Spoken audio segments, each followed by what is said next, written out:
we won't waste much time. We delve straight into the headlines. Right. Busy weekend for all sorts of reasons, right? Ooh. So the Olympics, from the sporting perspective, is going on amid some small controversies, but like, yeah. And politics, of course, you're heading into that season, December 7th. So both political parties have been up and doing. And some headline stories on the citynewsroom.com, and this one is coming in from the former president, John Mahama. He says, we'll improve free SHS, remove double track system. That's a promise he's making. Some other headlines from the campaign launch, that's the NDC's campaign launch in Tamale. It says, we'll keep a 48-hour vigil until all votes are counted. An interesting one also coming in from the former president. Some more stories. He says, Ghanaians don't have 4 more years to waste under inexperienced Baumia, and this is also attributed to the former president. Election 2024, be firm and reject Akufo-Addo's pressure. The NDC national chairman tells security chiefs. And also some other stories from the campaign launch. Zaneto Ajimai-Rawlings also has a story attributed to her. It says, corruption is the biggest threat to Ghana's democracy. Quite a number of stories from the NDC campaign. I just want to give the headlines before I select a few to read for our listeners. Can I do same here with ChannelOneNews.com? So if you log on to ChannelOneNews.com, and the 1 is a digit, you see the first one, election 2024, vote for me. I won't lie to you. That's Mahama to Ghanaians. Still on the NDC rally. 2024 election is a battle of truth and lies, also attributed to flag bearer of the NDC, John Dramani Mahama. The running mate says, Mahama's achievement superior. Don't compare NPP to NDC. Election 2024, peace is dependent on you. Set the right tone. Esiedu Nketia to Akufo-Addo. And the Literacy Challenge 2024, top 51 students. It took a twist. Sit for grueling aptitude test, and we'll delve more into that. Let's so away from the campaign launch in Tamale, that's the NDC campaign launch, and we'll bring our viewers some excerpts of some of the stories that came up as a result of the launch. But cucumber market, traders lament sharp increase in yam prices. Do you remember how much the last time you bought yam? The last time I bought yam, you could get like 4 tubers for like 50 cedis. Hey, 40 US, that was relatively cheap because like I see people sell like one for 40 cedis. Yeah, now one is 40 cedis, 45 cedis. Doesn't make any sense. Doesn't make any sense. So yeah, traders lament the sharp increase in yam prices. Will bring viewers excerpts of that stories. An interesting one here. Positive role model, Gabi Atredakon celebrates Stone Boy after graduating from Gimpa. A really, really inspiring story we discussed yesterday on the What's Happening segment on Breakfast Daily Weekend. And to some more stories, UPSA Law School honors Dr. SKB Asante with Lifetime Achievement Award. I watched excerpts of that ceremony, and it was a beautiful, beautiful ceremony. Impressive honor really done to Dr. SKB Asante. And also here, 600 Kayaye acquire skills under the National Entrepreneurship and Innovation Program. That's also a story here on the citynewsroom.com. One teacher, one laptop program. Teachers in Okaikwe North receive laptops. Some good news coming in there. And can we delve into some walked stories? Out of the meeting that they had. Yeah, that was in the Ashanti region. Yeah. Okay, let's start with the NDC. Lots and lots of stories coming from that camp. Election 2024, vote for me. I won't lie to you, Mahama to Ghanaians. So former President John Dramani Mahama has appealed to Ghanaians to vote for him in the upcoming 2024 elections, promising not to lie to them. Mahama, who's seeking a return to the presidency after losing the 2020 elections, pledged in front of thousands of supporters when his party launched a campaign in Tamale on Saturday. He promised to lead with integrity and honesty, vowing not to deceive the people of Ghana. He's also outlined his plans for the country, which include improving the economy, investing in infrastructure, and expanding access to education and healthcare. He has emphasized that his administration would prioritize transparency and accountability. He's criticized the NPP flag bearer, Dr. Mahamudu Bawumia, for asking Ghanaians to vote for him in the 2024 general elections. He's arguing that the youth cannot afford to waste another 4 years trying out Dr. Bawumia's unproven leadership. Interesting.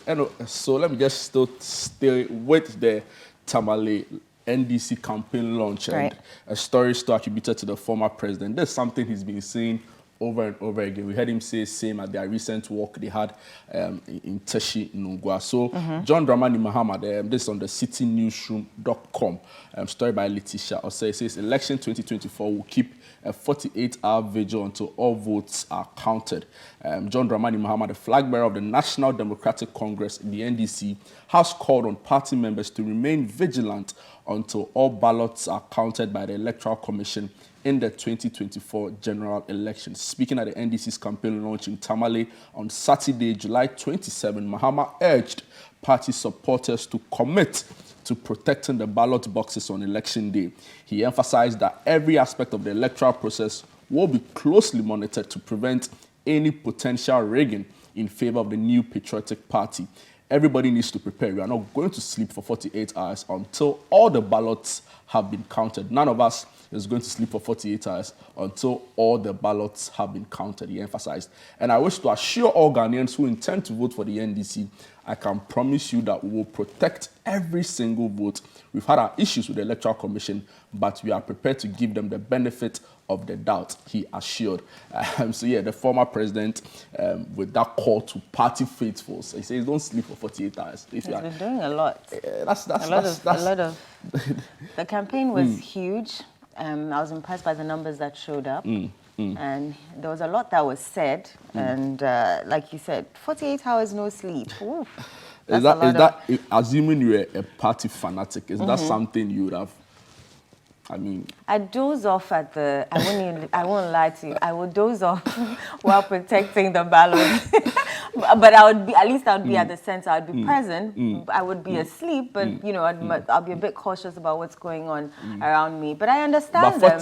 They want power. So it's a fair call. You see, it's a fair call. That's if you're a party faithful. Yeah, it's a fair call. The national, the campaign chairman or the campaign director for the John Mahama election 2024 campaign, Joshua Alabi, is also in the news. He says Ghanaians won't be swayed by MPP's deceitful tactics. Brief excerpt of the story says Professor Joshua Alabi, campaign director of the National Democratic Congress, has emphasized that the electorate will not be swayed by the governing New Patriotic Party's deceitful tactics. He expressed confidence that Ghanaians will see through MPP's attempt to manipulate them and vote for the NDC in the 2024 general election. Speaking at the NDC's campaign launch in Tamale on Saturday, July 27, Prof. Alabi declared the people are wide awake and have seen the truth. Any more stories from you, Yes. There's one here on ChannelOneNews.com. We'll continue review of 1992 Constitution if we win December polls. Oh, it's taking a while to open. Okay, there we go. So former President John Dramani Mahama has announced plans to continue the review of the 1992 Constitution if he is re-elected in the upcoming December polls. He said the 1992 Constitution had served the country well, but it was time to continue the review and update the Constitution to reflect the current realities of the country. He served as president from 2012 to 2016, and he said the review would focus on areas such as strengthening the independence of key institutions, improving governance, and ensuring greater transparency and accountability in public life. It goes on to say that he's noted that in his next administration, reviewing the 1992 Constitution and amending it so that it will be a living document that guides our country into the future. We will continue the constitutional review to amend the various sectors that are holding us back. All right, so I'll be bringing you some more stories from the graphic.com.gh news portal as well. But I mean, yesterday was an interesting campaign launch in Tamale. I mean, speeches after speeches. So you had Shamima grace the stage. You had former media persons like Shamima, like KOD. Of course, the politicians, the MPs were not left out of action. The party national executives too, and it was interesting. It looked as though all of them had a key central message they were trying to put across. And I mean, you could clearly sense that they see the election as one that decides the future of the country, right? So each speaker after speaker tried to communicate that to the people. Like you said, the numbers too was impressive. But I've always said that when it comes to politics in Ghana, right, you can't really use the turnout at the campaign events to really gauge the mood of the people, right? Because they'll both get their 4 million. They are both, and there's something really about political parties in Ghana.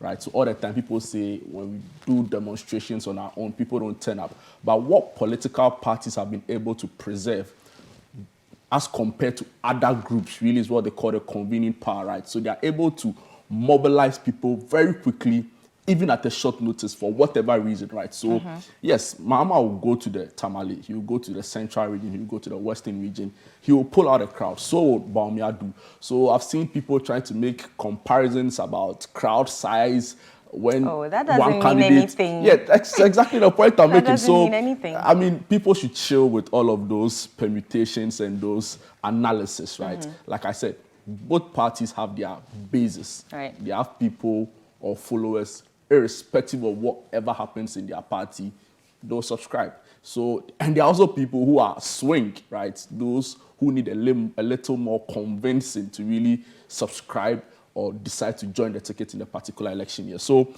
will be interesting, right? In the coming weeks and in the coming days, I'm sure we'll be dealing more politics. But let me just bring, on the graphic.com.gh website, the energy minister is up and doing. Such a gentleman, Herbert Crapper. I've met him on a couple of occasions.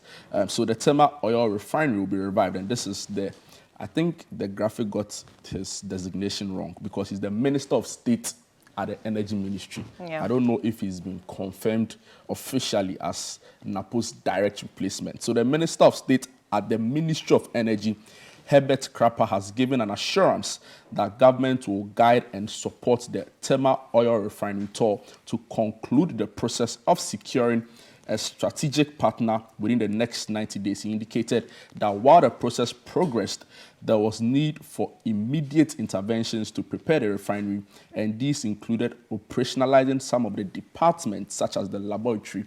He emphasized that government's prime objective had been the determination to provide TOR with capital, technology, and efficiency.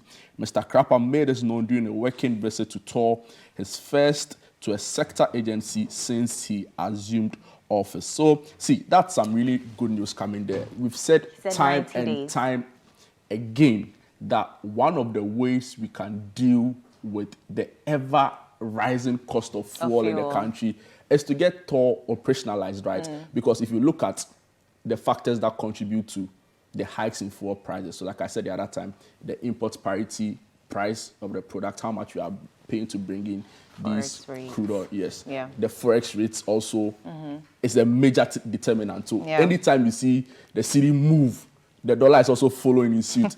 And the last also is the tax and margins really on the fuel products. And these are the three main reasons that fuel prices never seem to come down. And of course, people, energy experts, so I mean, Dr. Tue Champon, for example, he's been very hard on government, the need for government to revitalize TOR. And I think this is a really good step in the right direction. I don't know if you have some. I just hope that they can, put action to their words, because 90 days, he's given us 90 days, and journalists were counting. When did he say this, yesterday? Yeah, I mean, so through the week, so that we can know that 90 days starts from the day he said it, and we'll count and we'll hold him accountable to his words. Well, not all was glory yesterday. NPP's Richard Ahiagba is in critical condition after an accident on the Kumasi-Accra road. That's according to ChannelOneNews.com. A bit of the story says that the incident occurred around 1:30 a.m. on Saturday, and Richard Ahiagba is the National Communications Director of the NPP. So the incident occurred around 1:30 a.m. on Saturday on the Kumasi-Accra highway near Eduampompo. And initial reports suggest that he was alone in his vehicle when it collided with an articulated truck. Eyewitnesses speculate that the accident may have been caused by driver fatigue. The NPP stalwart was rushed to the Komfanoshi Teaching Hospital in Kumasi, where he's receiving intensive care. His condition is described as critical, and an investigation into the cause of the accident is underway. You know, the NPP is also in the north. Yeah. They're also campaigning with as well. Baumia. And this just goes to tell you how bad our roads are. Yeah, I mean, I've gone on the Accra-Kumasi highway a couple of times. You know, I'm from Kumasi, and it's an eyesore. Like, the minute you leave Linda Door, potholes throughout. So you need to be alert when you're driving, and you need to make sure, because aside the Linda Door stretch, and I think when you get to the eastern region a bit, every other portion of the road is terrible. And it's taken them forever to fix this stretch. And lots of cars use it to the north, use it to Burkina Faso, use it to so many other parts of the country. So I do not know what's happening with each government that comes. I mean, and we wish the director of communications of the New Patriotic Party a speedy recovery. Yeah. Nobody even wishes this for their worst enemy, right? So we hope and pray that he's able to recover in good time, and that anything that's been lost within this period, I'm sure he should be able to recover. Once you have life, it's really the most important thing. So I've seen people try to link this particular story to calls for an improved maintenance on our road, right, and improved road infrastructure. We don't really know the cause of the accidents, right? So, but that regardless, it's important that we use moments like this to really take on the hard issues, the hard facts, which is that our roads are not in proper shape. You travel through, even Accra, on the N1 at night, it's so dark, right? You can't see as far as the next car in front of you. Yeah, you so can't. Imagine there's a broken down vehicle, then it makes matters even worse. And they don't even use their triangles, exactly. So you can't see it's so unfortunate. Beyond that. Richard is a fine gentleman. I've met him up close a couple of times, right?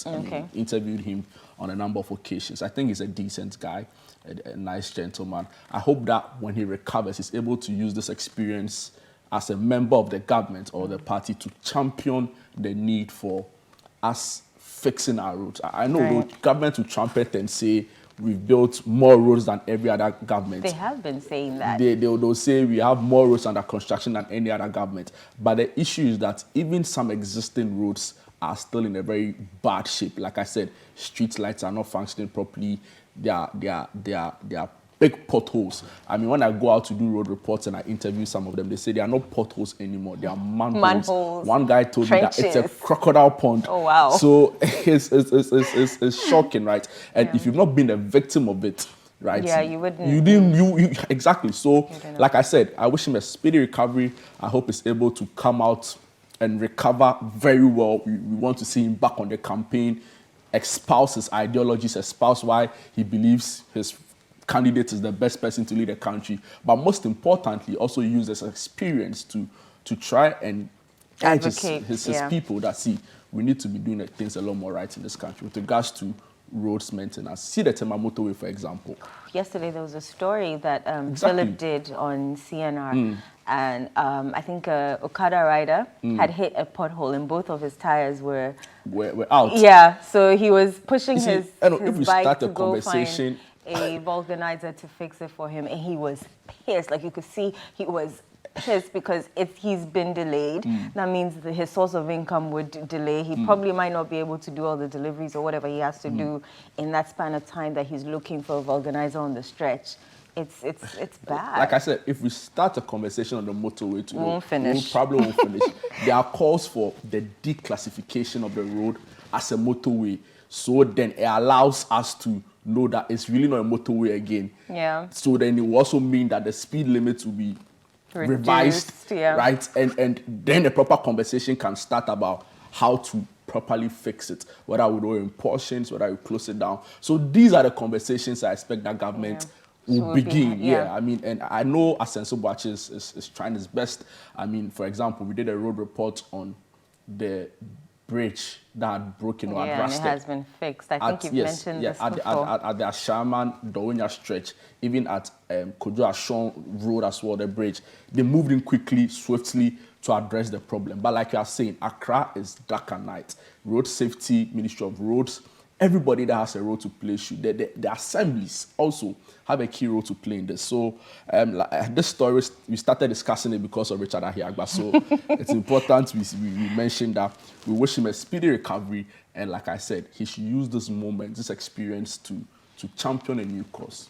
People all over the world sort of use experiences to start courses, right? So this should be his. Yeah, I think this should be his. Yeah, to his party people and to his government folks. They're still in power. They can do something.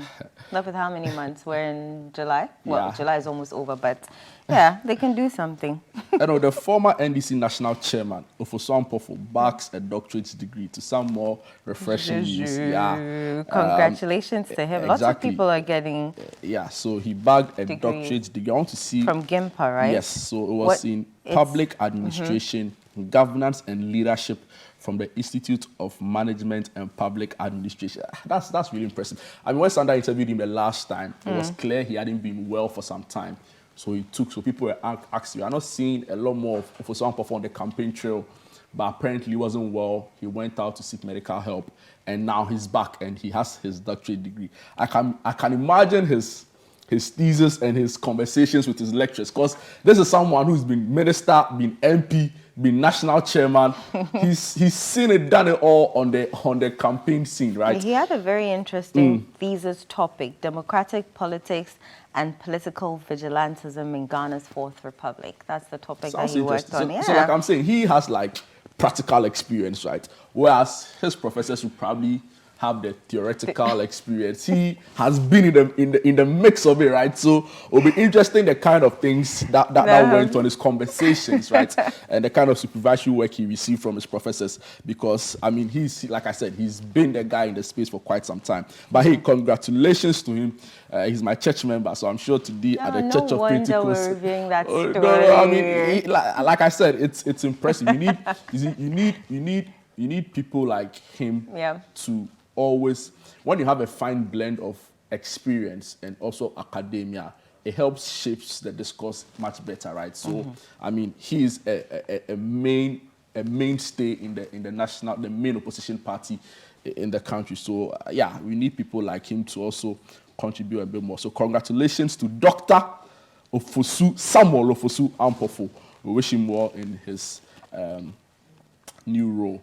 And also, the last time there's breakfast show discussed it, those who have been parading themselves as PhD holders who haven't actually gone through the mail, please, if you want to be called doctor, you know how to be called doctor. Do the needful. Thank you very much, Eno. So, you have any more stories? Or can I think you have the literacy challenge. Yeah, the literacy challenge. So, we mentioned 50, but there was a twist. 51 students. I'm guessing the essay was too brilliant to be set aside for next year. So something must have happened for that person to be chosen to. So on ChannelOneNews.com, the top 51 students in the 2024 edition of City FM Channel One TV's Literacy Challenge for junior high school students have taken part in the aptitude test at the Accra Digital Center. There are lots of pictures of the students, busily writing away the answers to whatever questions were put in front of them. And the aptitude test is the second stage of the Literacy Challenge for JHS students across the length and breadth of Ghana, and it paves way for the selection of the top 10 who will advance to the final stage of the competition based on the results. So here's the explanation to why it was 51. For the first time, unlike previous years where 50 students were selected for the aptitude test, 51 students took part in the 2024 edition. Also for the first time, the top 3 students with the best essays were awarded with gold, silver, and bronze medals. And it was a 90-minute affair that covered areas under math, English, and social studies. And 10 contestants will be chosen from this 51 to write, to sit for the quiz. Have you, I mean, it's impressive. It's impressive. 50. I thought Apioko that when she was on the show and she read some of the scripts, I told her that it was always going to be a difficult task getting through the list. I didn't want to be in her shoes. Yeah, you see, it's really hugely patronized. And like I said, these youngins right, are getting smarter by the day. The kind of things they do here, their sophistication levels. A 4-year-old now is able to easily access a tablet. 60 years ago, and our parents, it wasn't really the case, No, right? it wasn't. So they are getting smarter by the day. And for the literacy challenge, I really don't know what it is. Maybe we need to give credit to the parents, right? Yeah, Because parents these are and schools as well. likely listeners and viewers of CT. So I understand that they prioritize education in a certain value, and it reflects in the quality of education in their kids. So I wasn't too surprised, and I could predict that it was going to be a real struggle settling on the 50. And true to my prophecy, they had 51. So it'll be interesting how now we narrowed that down To 10. To 10. That is also going to be a whole Yeah. And conversation so on its own. Wednesday, I believe, they'll announce the top 10 finalists, both on the breakfast show on City as well as on ChannelOne. It's going to be interesting. It's going to be interesting. I wouldn't want to be in the kids' shoes because then you're waiting for Wednesday wondering, oh my goodness, have I been chosen? Did I do well? Did I write enough? Did I answer properly? I know. It feels like waiting for your BC result all over again. Were you that excited about BC? I wasn't that nervous about BC. I thought I knocked it out of the park. So Okay. kudos to me. Interesting. Yeah. So that's our news review for today.